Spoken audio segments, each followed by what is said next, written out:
పెళ్లి కూతుర్ని తీసుకురావాలి. పెళ్లి పందిట్లోంచి గట్టిగా వినిపించింది. బుట్టలో కూర్చుని గౌరీ పూజ చేస్తున్న లత అంతరంగం ఒక దివ్యానుభూతితో పులకించి ఆమె చెక్కిళ్లు రాగరంజితమయ్యాయి. అది ఎవరికంటా పడకూడదన్నట్లు తల మరింతగా వంచేసుకుంది. అయితే ఆ పక్కనే కూర్చున్న ఆమె స్నేహితురాళ్ళు సుజన, సుమిత్ర, సుకన్యలు ఆ దృష్టిని మాత్రం అది తప్పించుకోలేదు.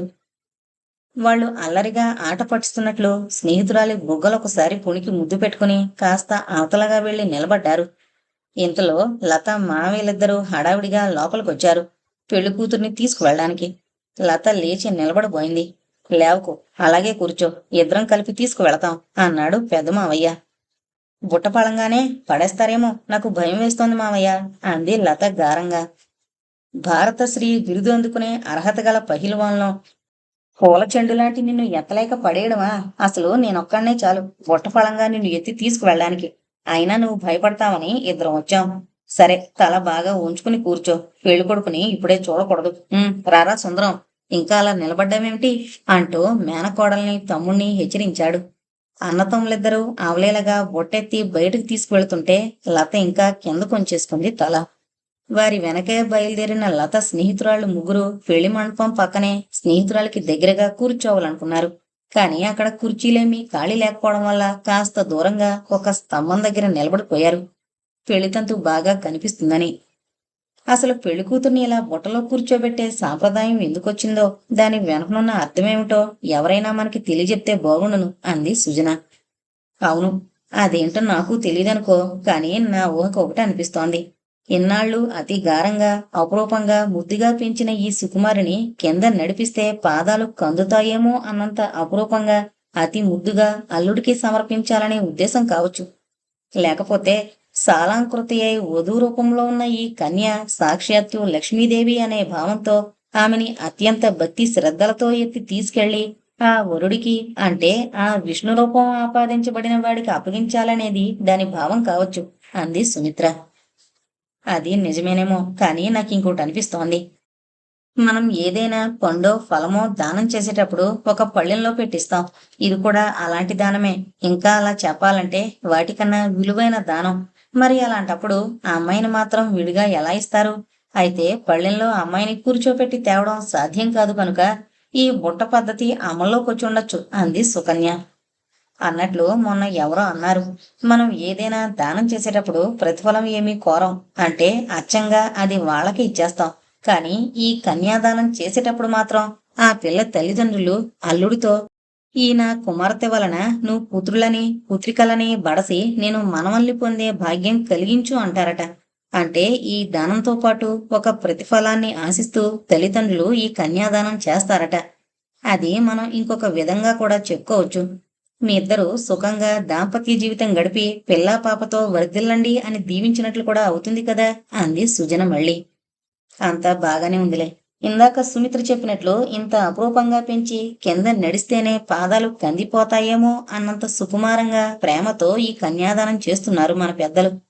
కూతురి భవిష్య జీవనం సుఖప్రదంగా ఉండాలని, ఆమెకి పిల్లా పాప కలగాలని వారు కోరుకుంటారే కాని ఆ కూతురి భవిష్యత్తు ఎలా ఉంటుంది అని వారిలో ఒకరైనా ఊహించి చెప్పలేరనుకుంటాను అని సుకన్య అంటుంటే, ఊరుకో ఆపశకనం మాటలు అని కసురుకుంది సుమిత్ర. అబ్బా, అది కాదే, నేను లతన్ గురించి చెప్పడం లేదు. సాధారణంగా ప్రపంచంలో జరిగే విషయం, మన స్త్రీ జాతికి జరుగుతున్న అన్యాయం గుర్తుకొచ్చి చెప్పానంతే.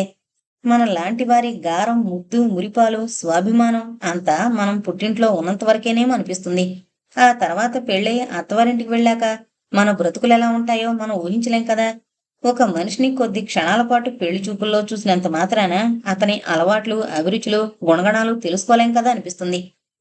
అయితే కనీసం 6 నెలల పాటు స్నేహం చేసి అతన్ని బాగా అర్థం చేసుకుని అప్పుడు ప్రేమించి పెళ్లి చేసుకుంటే బాగుంటుందంటావా అంది సుజన. అది చెప్పలేం. ఎందుకంటే ప్రేమించి పెళ్లి చేసుకున్నాం అన్న దంపతులు మామూలుగా పెద్దలు కుదిరి చేసిన భార్యాభర్తల కంటే కూడా ఎక్కువగా కీచులాడుకోవడం నేను చాలా చోట్ల విన్నాను, చూశాను. అదేం చిత్రమో, కేవలం ప్రియుడిగా ఉన్నన్నాళ్ళు ఒకలా ప్రవర్తించిన మగవాడు పెళ్లి జరిగిపోయి తనకి అతడి నిజస్వరూపం బయటపడేది ప్రియురాలి మెడలో తాళి కట్టాకనే. అయితే ఏంటి నువ్వనేది? చనువుగా విసుక్కుంది సుమిత్ర. అనడానికేమీ లేదు. ఆడదాని అదృష్టం ఎలా ఉంటుంది? వాళ్ళ దాంపత్య జీవితంలో ఆమెకి సుఖము, దుఃఖము, శాంతి, అశాంతి ఏంటి ఆమెకు దొరుకుతుంది అనే విషయం మనం ముందుగా ఊహించి ఎంతమాత్రం చెప్పలేం అంది సుకన్య. అది నిజమే, కాని నా మట్టుకి నాకు ఈ పెళ్ళికొడుకు గోవిందరావు మంచివాళ్లాగానే కనిపిస్తున్నాడు కాని ఆ ఆడపడుచుని చూస్తేనే భయం వేస్తోంది అంది సుజన. ఆడపడుచు ఎవరు? నువ్వెప్పుడు చూసావు? నాకు చూపించలేదే అని అడిగింది సుకన్య. నువ్వు చూసావనుకున్నాను. నాకైనా ఇందాక ఎవరో చెప్పారు. అదిగో పెళ్ళికొడుకు పక్కగా ఇంచుమించు అతని ఒడిలో కూర్చున్నట్లు కూర్చుంది చూడు, ఆవిడే అంది సుజన. అవును స్మి, ఆవిడ ముఖం చూస్తుంటే, ముఖ్యంగా ఆ కళ్ళు చూస్తుంటే పచ్చినెత్తురు తాగే రకంలా అనిపిస్తోంది అంది సుమిత్ర బెదురుగా. నీ మాట నిజమే, కాని ఆవిడ ఎలాంటిదైతే మాత్రం మన లతకేం భయం? ఏదో చుట్టం చూపుగా వచ్చి 4 రోజులు పుట్టింట్లో ఉంటుంది. తర్వాత అత్తవారింటికి వెళ్ళిపోతుంది. ఆ 4 రోజులు కాస్త ఓర్చుకుంటే సరి అంది సుకన్య తేలిగ్గా. అయ్యో, మీకు చెప్పడం మరిచిపోయాను. ఆవిడ ఎప్పుడూ వీళ్ళింట్లోనే ఉంటుందట అంది సుజన. అంటే ఆవిడ మొగుడు ఇల్లరికం వచ్చాడా, లేకపోతే వదిలేశాడా? ఈవిడే వాణ్ణి వదిలేసిందా? సుమిత్ర, సుకన్య కుతూహలంగా ప్రశ్న మీద ప్రశ్న వేస్తుంటే సుజన ఇద్దరినీ ఆపంది. నాకా వివరాలేం తెలియవు. అసలు మన లత వాళ్ళ అమ్మా నాన్నగారికైనా తెలుసో లేదో మరి నాకు తెలీదు. ఇందాక ఈ పందిట్లో ఎవరో అనుకుంటున్న మాటలు నా చెవిన పడ్డాయి అంతే. అయితే మన లత గతేమిటింకా? గుండె బాదుకోబోయింది సుమిత్ర. మీ ఇద్దరికి ఇప్పుడే వార్నింగ్ ఇస్తున్నాను. మనం ఈ విషయాలేమీ లతకి చెప్పదు. ఒకలాంటి అపోహతోనూ భయంతోనూ ఆ ఇంట్లో అడుగుపెట్టినా అది కాస్తైనా సుఖంగా ఉండలేదు. అక్కడికి వెళ్ళాక దాని అనుభవంతోటే అది తెలుసుకుంటుంది ఎవరు ఎలాంటి వారో అని సుజనంటుంటే, ముందుగానే మనం కాస్త హెచ్చరిస్తే అది కాస్త జాగ్రత్తగా ఉంటుంది కదా అంది సుకన్య. వద్దు, అలాంటి పని మాత్రం చెయ్యొద్దు. మనం స్వచ్ఛమైన అద్దంలాంటి మనసుతోనే అది అత్తవారింటి అడుగు పెట్టాలి. మంచి చెడు కష్టం అన్నీ స్వానుభవం మీద తెలుసుకోవాలి అని సుజన అంటుండగానే సుముహూర్త వేళైన సూచనగా భజంత్రీలు ఒక్కసారిగా మేళం చేయడం, వధూవరుల చేత జీలకర్ర బెల్లం పెట్టించడం జరిగిపోయింది. ఆ సమయంలో ఆడపడుచు తమ్ముడి దగ్గర నుంచి లేచి లత దగ్గరకొచ్చి ఆశ రావడం, సుతారంగా పిల్ల పూలజడ సవరించడం అది చూస్తూ, మనం ఆవిడ్ని పొరపాటుగా అంచనా వేసుకుంటున్నాం. పాపం ఆవిడికి మరదలంటే చాలా ముద్దులాగే ఉంది అంది సుమిత్ర. ఆ సింగినాదం. ఆవిడ ఫోజులు ఇవ్వడం చూస్తుంటే తెలియడం లేదా? ఆవిడ అక్కడికి వెళ్ళింది మరదల మీద ఆపేక్షతో కాదని, ఈ సమయంలో తీసే ఫోటోలలో తను కూడా చక్కగా పడాలనే తాపత్రయమని అర్థమవడం లేదా అంది సుకన్య రెట్టిస్తూ. ఏమో బాబు, నీతో నేను మాట్లాడలేను అనేసింది సుమిత్ర. ఒక్కగానొక్క ఆడపడుచు తమ్ముడి పెళ్లి ఫోటోల్లో తాను చక్కగా ఫోటోగ్రాఫ్ కావాలని కోరుకోవడంలో తప్పేముంది చెప్పు? అలాంటి కోరిక ఎవరికైనా ఉంటుంది. అందులో ఇంటి ఆడబడుచుకుండడం అపరూపమేం కాదు. మన వాళ్ళు ఆడబడుచుకిచ్చే హోదా ఏంటో చెప్పనా? అర్ధమొగుడు అని అంది సుజన. మన దేశంలో ఆడపడుచులకి అంటే వితంతువుగానో లేక ఇలా భర్త చేత పరిత్యజించబడవు పుట్టింటికి చేరిన వారికి పుట్టింట్లో దొరికే స్థానానికి ప్రత్యేకత, చెప్పుకోతగ్గ విశేషము ఉంటాయనుకుంటాను. వీళ్ళు అందరిలా కాదు. కొన్ని కుటుంబాల్లో వీరిని చాలా హీనంగా చూస్తారు. వాళ్ళు తల్లికి తండ్రికే కాకుండా అన్నదమ్ములకి, అక్క చెల్లెళ్ళకి, వదినలకి, మరదళ్ళకి, వాళ్ళ పిల్లలకి అందరికీ చచ్చే చాకరీ చెయ్యాలి. అంత పని చేసిన చేమంతైనా గుర్తింపు ఉండదు సరికదా? ఏవేవో లోపాలించి చివాట్లు వేస్తుంటారు ఎవరికి వారే. ఇంటి చాకరీకి అంకితమైపోయిన అభాగ్యురాలకి ఇంకా సరదా వినోదం అనేవి మచ్చుక్కైనా ఉండవు. ఇంటిల్లపాది ఏ సినిమాకో వెళుతూ కూడా ఏ వంట పనికో దీన్ని ఇంట్లో పడేసి, ఇంకా అవసరమైతే నలుగురు చంటి పిల్లలను కూడా అప్పగించి జాగ్రత్తగా చూస్తుండమని చెప్పి వెళతారు. ఎంత విసుగ్గా ఉన్నా పైకి ఒక్క మాట కూడా అనే ధైర్యం లేక లోపలే తిట్టుకుంటూ చచ్చినట్లు అంత పని చెయ్యాలి. అన్ని మాటలు పడాలి. ఇంకా ఇదంతా చాలదన్నట్టు ఆ ఇంట్లో ఏ అశుభం జరిగినా ఎవరికేమైనా ఆ దురదృష్టానికంతటికీ ఆవిడదే కారణమనే ప్రబుద్ధులు కూడా ఉంటారు. పాపం వాళ్ళు తమ దురదృష్టానికి అంటే భగవంతుడు చేసిన దానికి ఏడవడంతో పాటు సాటివారు కల్పించే నికృష్టపు జీవితాన్ని కూడా భరించాలి. ఇలా ఉంటుంది పుట్టింటికొచ్చిన వారి పరిస్థితి. ఇంకా కొందరుంటారు, వాళ్ళు ఆ ఇంటికి మొట్టం లేని మహారాజులన్నమాట. వాళ్ళ మీద జాలితోనో సానుభూతితోనో ఇంట్లో వాళ్ళు వాళ్ళనేమి అనరు. పైగా వాళ్ళ దుఃఖం కాస్త మరిచిపోవడానికి ఏదో ఒక వ్యాపకం కల్పించాలి కదా అన్నట్టు ఇంటి పెత్తనం ఇనపెట్టే తాళం చెవులు వాళ్ళకే ఇస్తారు. ఆ అధికారం చేతికొచ్చింది కదా అన్న ధీమాతో వాళ్ళు చూపే ప్రతాపం అంతా ఇంత కాదు అని సుకన్య అంటుండగానే సూత్రధారణ కూడా జరిగిపోయింది. అప్పుడు కూడా లత వాళ్ళ అమ్మగారిని కాస్త పక్కకు నెట్టి సుందరి లత పూలజడ ఎత్తి పట్టుకుని ఆమె మెడలో మాంగల్యాలు ముడివేయించడం, ఆ సమయంలో తమ్ముడితో హాస్యాలాడ్డం, ఎందుకో మందలించడం అంతా చూస్తుంటే సుకన్య వాళ్ళకి ఆ సుందరి తాము ఇంతవరకు మాట్లాడుతున్న రెండో బావుకు చెందిన ఆడపడుచేమోననే అనుమానం రాసాగింది. ఆ విషయాలే మాట్లాడుకుంటూ వాళ్ళు ఆ పక్కగా ఉన్న కుర్చీలలో సర్దుకొని కూర్చున్నారు. వివాహపు తంతులో ముఖ్యమైన ఘట్టం ముగిసింది కదా. ఇంకా కాళ్ళు నొప్పి పుట్టేలా నిలబడ్డం, మెడలు నొప్పి పుట్టేలా ఎగిరి చూడడం ఎందుకని తన ధోరణిలో తాము మాట్లాడుకుంటున్నారు తలలు వంచుకొని. ఏంటమ్మాయిలు, ఇందాకటి నుంచి చూస్తున్నాను అలా మూతులు మూతులు అంటించేసుకుని ఒకటే గుసగుసలాడేసుకుంటున్నారు అంటూ సుందరి తమ దగ్గరకొచ్చేసరికి వాళ్ళు ముగ్గురు కూడా ఉలిక్కి పడ్డారు. ఏమాత్రం పరిచయం అంటూ లేని తమ దగ్గరికి ఆమె అలా హఠాత్తుగా వస్తుందని, వచ్చినా అలాంటి ప్రశ్న వేస్తుందని వాళ్ళు ఊహించనేనా లేదు. ఇప్పుడు ఏమని సమాధానం చెప్పడమా అన్నట్టు ముగ్గురు ఒక క్షణం ఒకరి వంక ఒకరు చూసుకున్నారు. ఆవిడ ధోరణి, మాట దూకుడు చూస్తుంటేనే ఆవిడ శూర్పణఖ చెల్లులేమో అనిపించింది వారికి. ఏం మాట్లాడకుండా అక్కడి నుంచి తప్పుకొని అవతలకి వెళ్ళిపోదాం అనుకున్నారు. అయినా ఈ ప్రపంచంలో 1,00,000 మంది లక్షల కబుర్లు చెప్పుకుంటారు. ఎవరు ఏం మాట్లాడుకున్నారో ఈవిడికి చెప్పాల్సిన అవసరం ఏముంది అని కోపం కూడా వచ్చింది. సుందరి తన ముక్కున ఉన్న నిమ్మగుత్తి ఒకసారి అటు ఇటు సవరించుకుని అది బాగా మెరుస్తుందో లేదో అని కళ్ళు వాల్చి చూసుకోవడం మొదలుపెట్టింది. అది చూసిన సుజనకి ఒక ఉపాయం తట్టింది.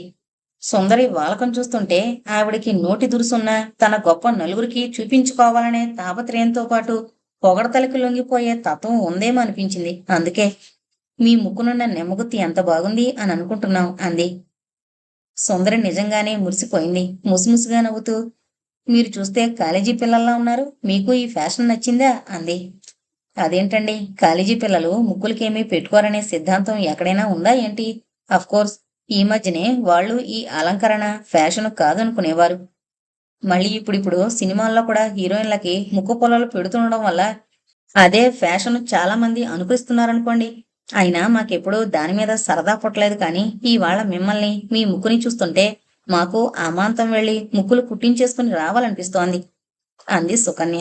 సుందరి ఉబ్బిపోవడం గమనించి ఆమెని మరింత ఊరించాలని. అందరూ ఆ మాటే అంటారు. ఇంతకీ మీరెవరో ఏం చేస్తున్నారో చెప్పనే లేదు అంది సుందరి. ఇందాక మీరే అన్నారు కదండి, మమ్మల్ని చూస్తేనే కాలేజీ అమ్మాయిల్లా ఉన్నామని. మేము లత క్లాస్మేట్స్మి అంది సుమిత్ర రవ్వంత అతిశయంగా. అలాగా, అయితే మీ స్నేహితురాలి పెళ్ళైపోయింది, మరి మీవి త్వరలోనే అవుతాయన్నమాట. అబ్బబ్బే లేదండి, మేం ముగ్గురం ఎంఏ చదువుతాం. అసలు లత కూడా చదవాలని సరదా పడింది. ఇంట్లో పెద్దవాళ్ళు పెళ్లి చేస్తామన్నారు, సరైన ఊరుకుంది. అయినా ఇంత మంచి సంబంధం వచ్చినప్పుడు కాదని ఎవరంటారులేండి.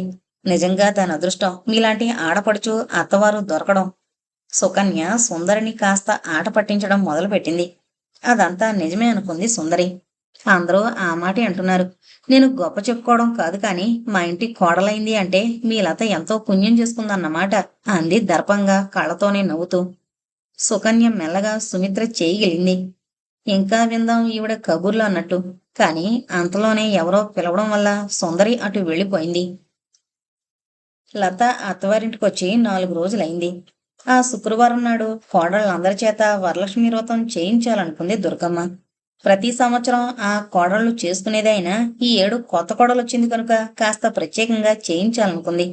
అంటే ఆ ఇంటికి కొత్త కోడలొచ్చిన సంవత్సరం మొట్టమొదటిసారి ఆ పిల్ల చేత ఈ వ్రతం చేయించినప్పుడు యథావిధిగా 9 పిండి వంటలు చేయించి 2-3 రకాల కూరలు పచ్చళ్ళు చేయించి ఆ వరమహాలక్ష్మికి నైవేద్యం పెట్టించడం దుర్గమ్మకి ముందు నుండి అలవాటు.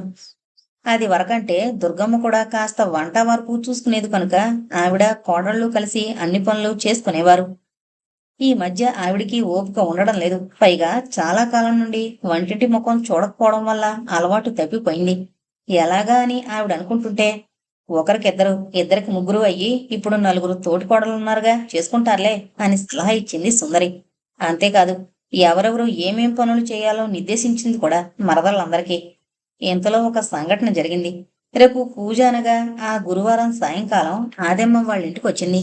ఆదెమ్మ వంట మనిషి. మొన్నటిదాకా ఎవరో ఒకరింట్లో జీతానికుంటూ పొట్ట పోసుకుంటుండేది.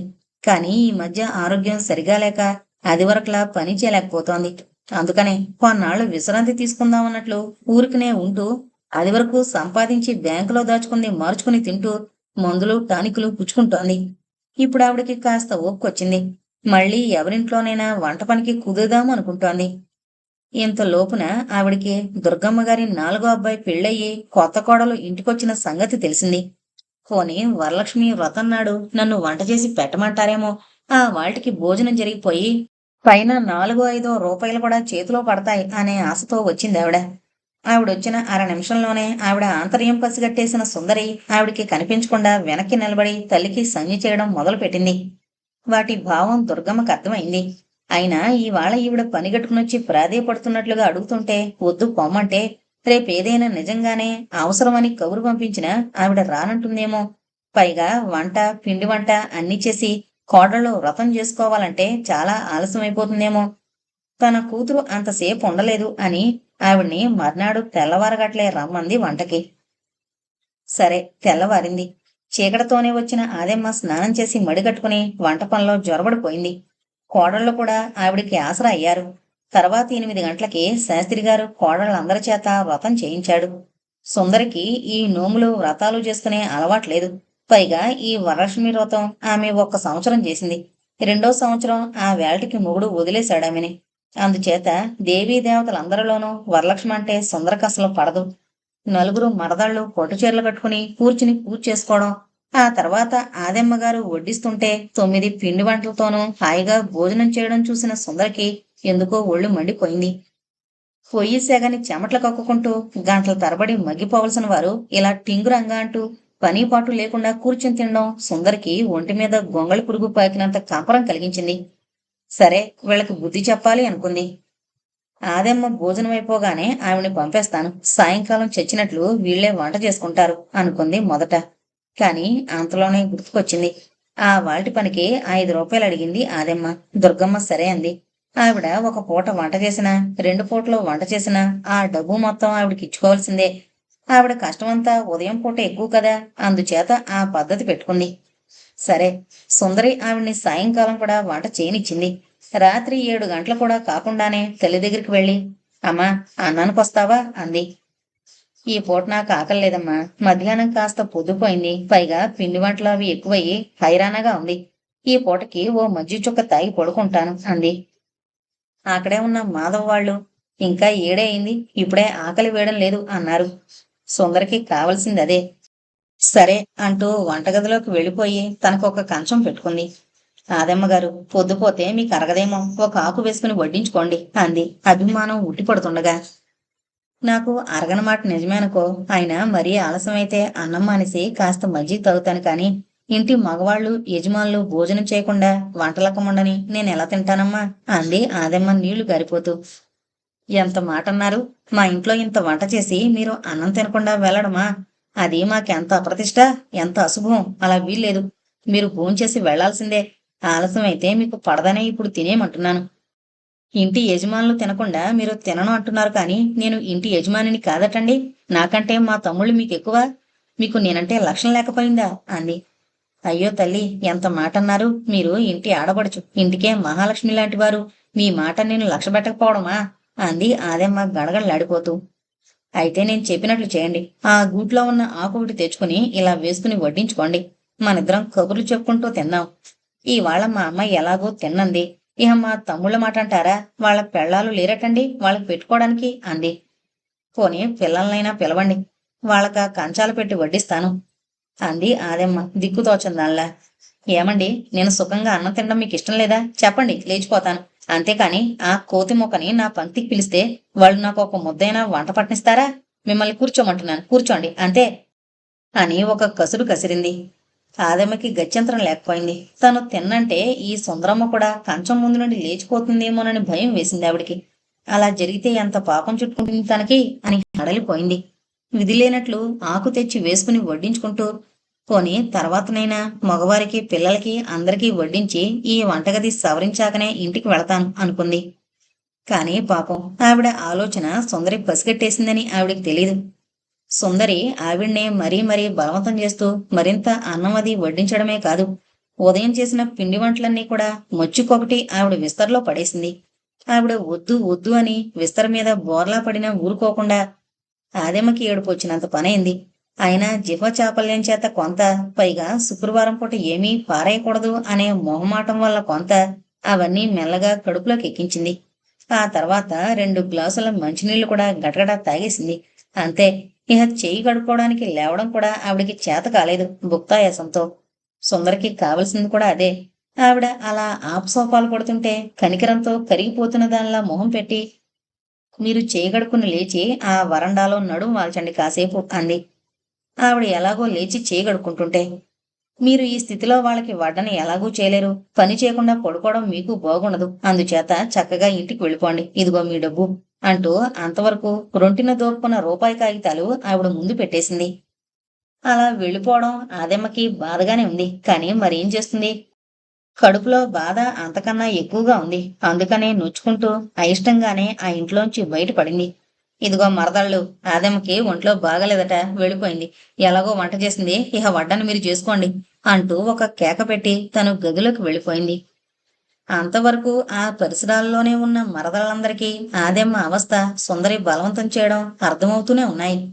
మిగిలిన వారికి అదేం వింత అనిపించదు. కానీ లత మాత్రం విస్తుపోతూ, అదేంటక్కయ్యా అని ఏదో అనబోయింది. ఇవన్నీ మన ఆడపడుచు లీలలు, నీకు అర్థం కావులే చెల్లి కొన్నాళ్ల దాకా అంది భారతి. దీనికెంత విస్తుపోతున్నావు? ఇంకా చూడు, ముందు ముందు ఎలాంటివి జరుగుతాయో అంది సుమతి. ఈ 10 సంవత్సరాల్లోనూ నేను అనుభవించినవన్నీ నీకు చెప్పాలంటే 10 రామాయణాలు, 20 మహాభారతాలు చదివినంత టైం పడుతుంది. అంత ఓపిక ఎవరికుంటుంది? అయినా చూస్తావుగా, ఒక్క విషయం మాత్రం ఒప్పుకోవాలి. మన ఆడపడుచుది అఖండమైన బుర్ర. ఆ తెలివికి తోడు నాలుక ఎలా తిరిగితే అలా నోటికొచ్చినన్ని అబద్ధాలు ఆడగల నేర్పరి. అదేంటక్కయ్యా, ఆ అబద్ధాల కూరుని నేరపరియని మెచ్చుకుంటున్నావు అంది లత. ఆ పిల్లకి వాళ్ళ మాటలు వింటుంటే కాళ్ళల్లోంచి వణుకు పుట్టుకొస్తున్నట్లు, గుండె దడదళ్లాడిపోతున్నట్లుగా ఉంది. మరేం చేయమంటావ్? కర్మం చాలక ఎప్పుడైనా మరీ అవసరమయ్యి ఒక అబద్ధం ఆడబోయి పొట్టుబడి ఇంటిల్లపాది చేత పడి చీవాట్లు తింటాను నేను. అలాంటిది కాస్తైనా తొణక్కుండా తడబడకుండా అవలేలగా ఎన్ని అబద్ధాలైనా ఆడగల దిట్ట ఈ సుందరి. ఏ క్షణానికి ఆవిడ బుర్రకి ఏం తోస్తుందో, ఆవిడ ఏ పని చేస్తుందో మనం ఊహించలేం. అసలు నిజం చెప్పాలంటే ఆవిడ మనసులో ఉన్న మాట ఆ బ్రహ్మదేవుడు కూడా ఊహించలేడు. అంత గడుస్తనం ఉందనుకో. చెప్పిన మాట చెప్పకుండా, ఆడిన నాటకం ఆడకుండా ఎంతమందినైనా తన చేతిలో కీలుబొమ్మల్ని చేసుకోగలదు అని మాధవి అంటుండగానే వీధి సావిట్లోంచి మగవాళ్లు లోపలికొస్తున్న అలికిడయ్యి మాటలు చాలించి వడ్డన ప్రయత్నంలో పడ్డారు నలుగురు తోటి కోడళ్ళు. సాయంకాలం 6 గంటలవుతోంది. పనంతా ముగించుకుని నలుగురు తోటి కోడళ్ళు పెరటి చీడీల మీద కూర్చున్నారు. అప్పుడే కోసిన కనకాంబరాలు, జాజి మొగ్గలు కలిపి మాల కడుతోంది భారతి. ఏమీ తోచక ఏదో మాట్లాడుతున్న వాళ్ళ మాటలు వింటూ పరధ్యానంగా ఎటో చూస్తూ కూర్చుంది లత. ఎదురుగా అస్తమిస్తోన్న సూర్యబింబం, ఆ ఎర్రటి అరుణకాంతిలో అదోలా మెరిసిపోతున్న పరిసరాలు, దగ్గరగా సన్నజాజి పూల పరిమళం, లత మనస్సంతా అదొకలాంటి తన్మయత్వంలో నిండిపోయింది. ఆమె ప్రయత్నం లేకుండానే, అసలు ఆమెకి తెలియకుండానే ఆమె గొంతులోంచి మెల్లగా ఒక రాగవల్లరి తరంగాలుగా, అలలు అలలుగా వెలువడి రాసాగింది. ఆ పాడేదేదో కాస్త గట్టిగా పాడరాదటమ్మా అంది భారతి తోటి కోడల వంక అభిమానంగా చూస్తూ. ఇంకా నయం, అది కాస్త అత్తగారి చెవిన, ఆడబిడ్డ చెవిన పడి ఆ అమ్మాయి చివాట్లు తినడానికా అంది మాధవి బెదురుగా అటు ఇటు చూస్తూ. వాళ్ళంతా ఎక్కడో అత్తగారి గదిలో ఉన్నారులిద్దు. వాళ్ళ కబుర్ల సందడిలో ఈ పాట వినిపిస్తుందా ఏంటి? కాస్త మెల్లగా పాడుతుందిలే అంది సుమతి. ఆ పిల్లకి పాటలంటే చాలా ఇష్టం, కానీ పాడడం మాత్రం చేత కాదు. లత అసలు వాళ్ళ మాటలేవి పట్టించుకునే స్థితిలో లేనట్లు అంతర్ముఖురాలైపోయింది. మెల్లగా అతి మృదువుగా ప్రారంభమైన ఆ రాగలహరి అంతకంతకు ఉధృతమై మధురమైన నాదాన్ని పుంజుకుని ఆలాపనగా వెలువడసాగింది. కొద్దిసేపట్లోనే శంకరాభరణ రాగాలాపన ముగించి కీర్తనెత్తుకుంది లత. పల్లవి అనుపల్లవి అయ్యాయి. కోరి వచ్చిన వారికెల్లా కోరికెలొసగే బిరుదు కదా అంబా. అక్కడ కూర్చున్న మిగిలిన ముగ్గురికి కూడా ఆ గాన మాధుర్యంతో ఒకలాంటి పారవస్యం, తన్మయత కలగసాగాయి. తమ కోరికల్ని తీర్చడానికి వచ్చిన కల్పవల్లి సాక్షాత్కరించినట్టే ఒకానొక అద్భుతమైన అనుభూతి కలిగింది. రెప్ప వేయడం కూడా మరిచిపోయిన వారిలా ఆరాధనాపూర్వకంగా లత వంకే చూస్తుండిపోయారు. లతకైతే అసలు ప్రజ్ఞ ఉన్నట్లే లేదు. చాలా రోజుల తర్వాత ఇలా గొంతెత్తి పాడుతున్న పాటకి తానే మురిసిపోతూ తనని చూసి తానే గర్విస్తున్నట్లుగా ఉంది. అలా లీనమైపోయిన వారికి టైం ఎంత గడిచిందో అన్న ధ్యాస కాని, గళమెత్తి చేస్తోన్న ఆ గానం వీధి వాకిలి దాకా వినిపిస్తుందేమోనన్న సంశయం కాని కలగలేదు. ఏమ్మా, ఇది సంసారులు ఇల్లు అనుకుంటున్నావా, సానికొంప అనుకుంటున్నావా అని గర్జిస్తున్నట్లు పక్క నుండి వినిపించేసరికి తోటి కోడళ్ళు నలుగురు ఉలిక్కిపడి లేచి నిలబడ్డారు. లత గొంతులో పాటైతే అంతకు ముందే ఆగిపోయింది. సుందరి లతని చూసి ఎకసెక్కంగా నవ్వుతూ, మీ ఇంట్లో మీ తాతయ్య గారికి తెలియకుండా రహస్యంగా ఏ రెండో ఆట సినిమాకో వెళ్ళిపోయినట్లు ఇక్కడ రహస్యంగా పాటలు పాడడానికి, డ్యాన్సులు చేయడానికి వీల్లేదై మరదలా అంది. లత కళ్ళు రోషంతో మెరిశాయి. అంతరంగంలోంచి ఆవేశం అలలు అలలుగా పొంగొచ్చింది. ఎప్పుడో ఏ 40 సంవత్సరాల కిందటి విషయమో మా నాయనమ్మ చెప్పింది. నేను పుట్టి బుద్ధిరిగాక ఎప్పుడూ రహస్యంగా సినిమాలకి వెళ్ళలేదు. వెళ్లాల్సిన అవసరమూ నాకు లేదు అంది కోపాన్ని అదుపులో పెట్టుకుంటూ. సుందరతో పాటు మిగిలిన ముగ్గురు కూడా చిత్తరుల్లాగే నిలబడిపోయారు. ఇన్ని సంవత్సరాల్లో ఈ ఇంట్లో ఎవరు, చివరికి తన తల్లి కూడా తన మాటకి ఎదురు సమాధానం చెప్పి ఎరుగదు. అలాంటిది గుడ్డొచ్చి పిల్లని వెకిరించింది అన్నట్లు ఈ కుర్రది నా మాటకి మాట అంటించడమా అని సుందరి ఉడికిపోతుంటే, ఇన్నాళ్లకైనా ఈవిడికి ధైర్యంగా జవాబు చెప్పగలిగే మనిషి ఒకరు బయలుదేరారు అన్న సంతోషం ఒక పక్క, ఈ కసితో సుందరి లతని ఇంకేమి మాటలంటుందో అనే భయం ఒక పక్క మిగిలిన వాళ్ళని చుట్టుముట్టాయి. ఏమో, 40 ఏళ్ల కిందటే జరిగిందో 4 ఏళ్ల కిందటే జరిగిందో ఎవరికి తెలుసు? మీ నాయనమ్మ చెప్పడం వల్లనే ఆ గుట్టు బయటపడింది అంది సుందరి ఈసడింపుగా. గుడ్డు అనుకునేటట్లయితే ఆవిడ చెప్పకనే పోయేది అంది లత ఊరుకోకుండా. సుందరికి మరీ చిటపట్లాడింది. లతకి తెలియకపోతే మిగిలిన మరదళ్ళైనా ఆమెను వరించద్దా అనుకుంది. ఈ అవిధేయతకి మరదళ్ళకి ఏ శిక్ష విధించాలా అన్నట్లు ఒక్కసారి చుట్టూ చూసింది. అప్పుడే కట్టి లత పక్కన పెట్టిన పూలమాల మీద ఆవిడ దృష్టి పడింది. ఆ వాళ బోలెడు పూలు పూసాయి. జాజి మొగ్గలు కనకాంబరాలు కలిపి చక్కగా కట్టిన మాల 5-6 మూరల పొడవుగా వచ్చింది. మడతలు పెట్టి పూల సజ్జలో పెడితే అందరి దృష్టిని ఆకట్టుకుంటూ ఆ సజ్జ నిండిపోయేలా వచ్చింది. సుందరి కళ్ళార్పకుండా ఒకసారి అటు ఇటు చూసి, సంతోషించాలని తెలివికి, అన్ని కబుర్లు చెప్పిన మీ వాళ్ళకి అమ్మాయి అత్తవారింట్లో ఎలా ముసులుకోవాలో నేర్పాలని బుద్ధి లేకపోయింది. అది సరే భారతి, ఇక్కడ కూర్చునే పాట కచేరీ వింటున్నావు కానీ ఇందాక మీ ఆయన 1,00,000 సార్లు పిలిచాడు. కాస్త లేచి అటొచ్చి ఎందుకు అని అడగాలనే జ్ఞానమైనా లేకపోయింది నీకు. మాధవికి సరే సరే, ఆఫీసు నుండి వచ్చిన మొగుడికి గ్లాసుడు చల్లటి మంచినీళ్ళు ఇచ్చేపాటి తీరికైనా ఉండదు. ఏం సుమతి, రాత్రికి అందరినీ పస్తులు పడుకోబెడతారా? వంటేమైనా చేస్తారా? అన్ని నేను చూసుకోవాల్సిందే కాని ఒంటి మీదకి ఏళ్ళొచ్చినా ఒక్కతికి జ్ఞానం అనేది రాలేదు. నా తమ్ముళ్ళ అమాయకులు మేధకులు గనక మీ ఆటలు సాగుతున్నాయి. ఇదంతా మా కర్మ అని గడగడ వాగేసి మళ్ళీ అందులో ఎవరు తిరిగి సమాధానమైనా చెప్పకుండా గీరుకున వెనక్కి తిరుగుతూ, ఇవాళ పువ్వులు ఎవరో పెట్టుకోవద్దు అంది. మళ్ళీ అంతలోనే ఏమనుకుందో ఒక్కసారి వెనక్కి తిరిగి లత తెల్లబోయి చూస్తుండగానే ఆ మాల ఆమె చేతిలో నుండి అందుకుని వెళ్ళిపోతూ, ఇవాళ పువ్వులు సుష్మ వాళ్ళింటికి పంపిస్తాను అంది.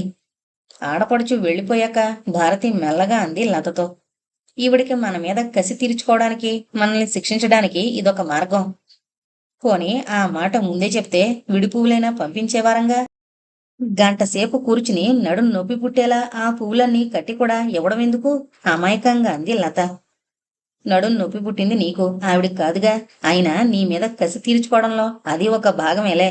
చూడు, కాసేపటి తర్వాత తను చక్కగా తలదూకొని సెగ చుట్టూ సినిమా స్టార్లా అలంకరించుకుని మిగిలిన మాలంతా మరెవ్వరికీ ఒక్క పువ్వైనా ఇవ్వకుండా ఆ సుష్మా వాళ్ళింటికి పంపిస్తుంది. ఆ సుష్మకి పువ్వులు పెట్టుకునే అదృష్టం లేకుండా చేశాడా దేవుడు. ఇహ మిగిలిన వారి మీద అభిమానంతో కాకపోయినా మన మీద కోపంతో ఈవిడిలా చేస్తుంది మధ్య మధ్య అంది.